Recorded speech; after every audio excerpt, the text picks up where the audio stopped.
একটা বাটিতে লবণ আর একটা ডিম দিয়ে দিলাম। বিকেলে নাস্তা বানাবো সেজন্য নিলাম।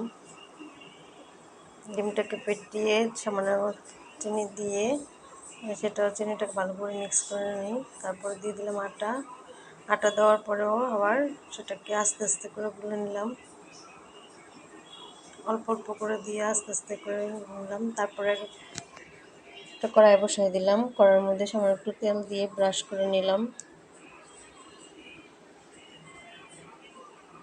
তারপর আগে থেকে তৈরি করা গুলাটা ওই প্যানের মধ্যে দিয়ে দিলাম, নিলাম।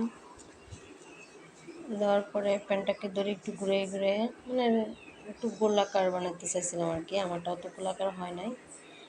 এক পিসটা উঠে গেল, অপর পিসটা উল্টে পাল্টে বিভিন্ন শেপট দেওয়া যায়।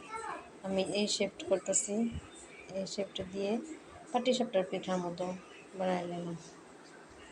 এক পিসটা হয়ে গেলে আরেক পিসটা এই তো শেষ।